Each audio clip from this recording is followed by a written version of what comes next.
I'm sure I can go just a little faster, he chuffed. So Thomas speeded up. Just a little more. Thomas chuffed faster still. The bulb started to rattle and shake on his flatbed. Every time Thomas met another engine, he became more and more excited. Henry huffed along with swings and a seesaw. It's going to be a wonderful party, puffed Henry. Thomas went a little faster. Then he met Toby with the clown costumes. See you at the firework party, Thomas, he rang. Thomas went a little faster. He saw Percy with cars of children in fancy dress. The children were very excited. See you, Thomas, cried the children.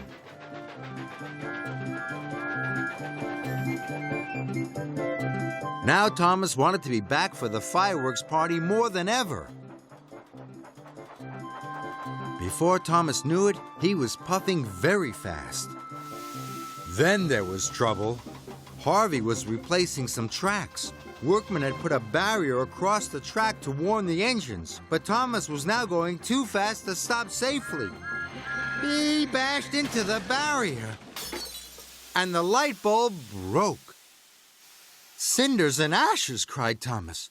The lighthouse will not have its light, and the ships won't be safe at sea. Thomas puffed quickly back to the warehouse to collect a new light bulb.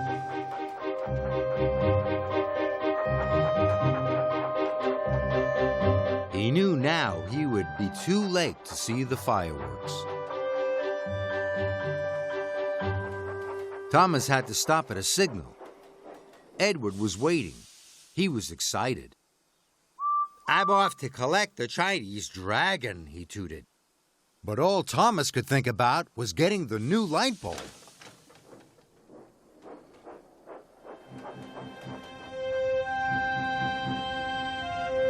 With the new light bulb safely on board, Thomas set off slowly and carefully.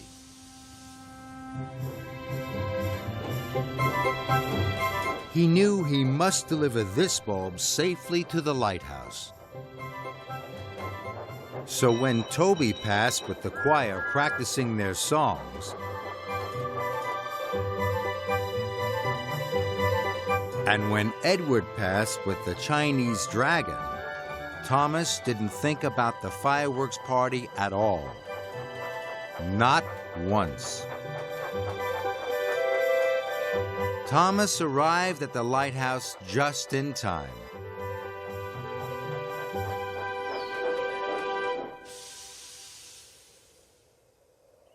The bulb was quickly unloaded. Thank you, Thomas, said the lighthouse keeper. And Thomas puffed back to Tidmouth Sheds. He knew he had missed the fireworks party completely. Then Thomas came to the top of a hill, and he saw a wonderful sight. The lighthouse beamed brightly. The ship's lights twinkled in the harbor, and the sea reflected the stars. And even though there were no rockets or Catherine wheels, Thomas thought it looked as wonderful as the fireworks.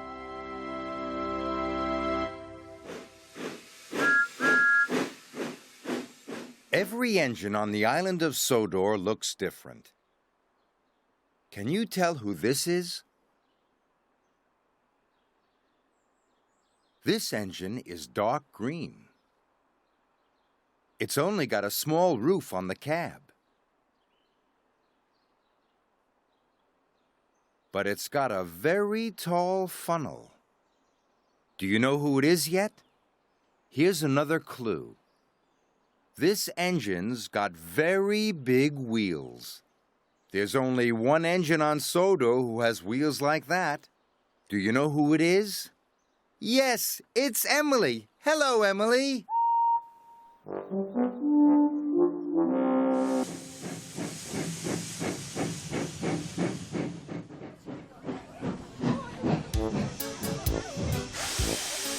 All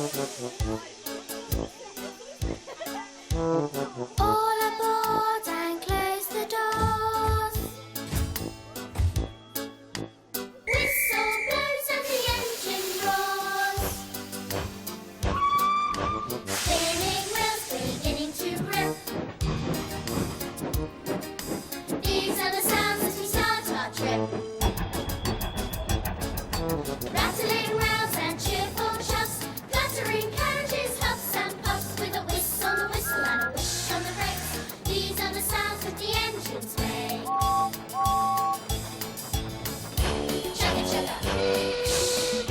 Chugga chugga, chugga chugga, chugga chugga. These are the sounds that the engines make. Happy hooves as the fields rush by, shoveling coal how the time does fly. Proudly race full steam ahead, screeching brakes when the lights go red. We shall steam and clanking joints, shuddering doors and clattering points, with a whist on the whistle and a whish on the brakes. These are the sounds that the engines make. Chugga chugga, chugga chugga, chugga chugga. These are the sounds that the engines make. Chugga chugga, chugga chugga, chugga chugga. These are the sounds that the engines make. Chugga chugga, chugga chugga, chugga chugga. These are the sounds that the engines make.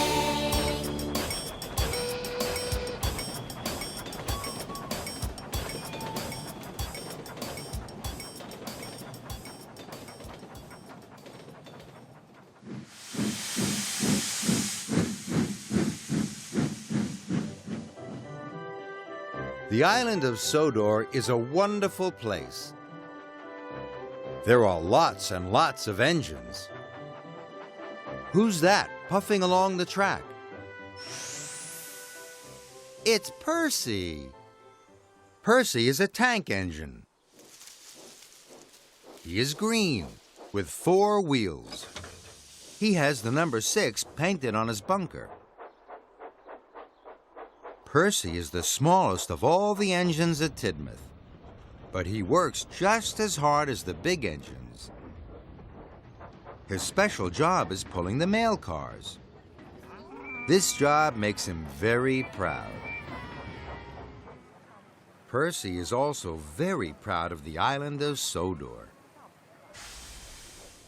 One day, he was asked by Sir Topham Hatt to take a famous artist round the island. The artist wanted to paint a picture of the spirit of Sodor. Percy took the famous artist to Norramby Beach, to Shen Valley, and at last to Knapford Station. But the famous artist didn't want to paint any of them. That made Percy very cross.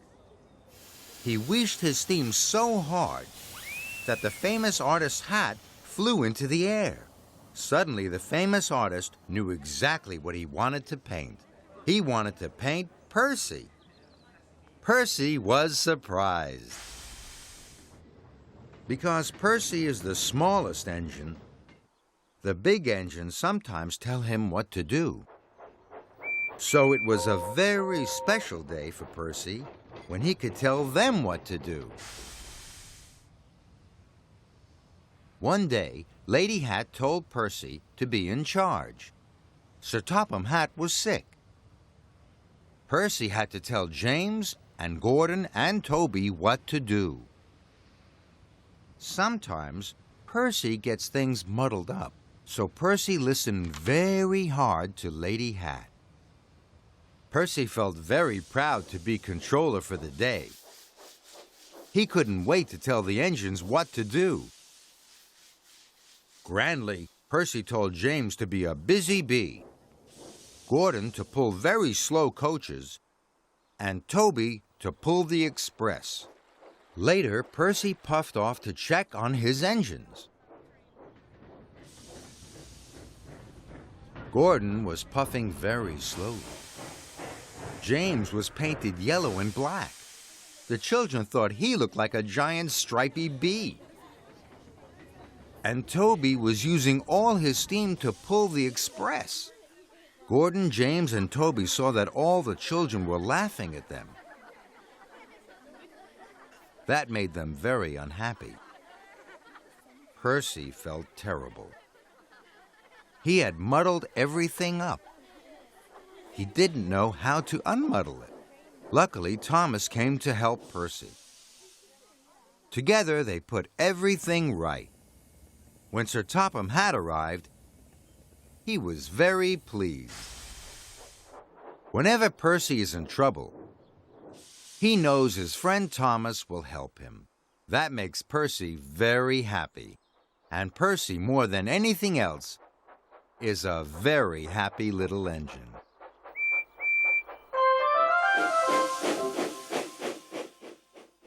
All the engines on Sodor look different.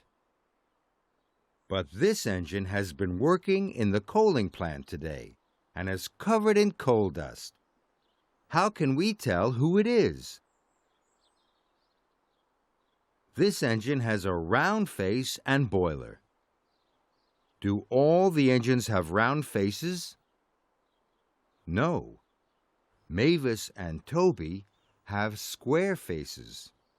So it can't be either of them. What else can we see? This engine has a separate coal tender at the back. Do all the other engines have separate coal tenders? No. Thomas and Percy don't. So it can't be either of them. This engine has a very tall funnel. Do all the other engines have tall funnels? No, Henry and Gordon don't. So it can't be either of them. Who's left? James and Emily. James and Emily look very similar. They've got round faces, tall funnels, and separate coal tenders. This engine must have a washdown. What about that big drive wheel? There's only one engine with a drive wheel like that. And the engine is green. So it can't be James. It's Emily. Hello, Emily.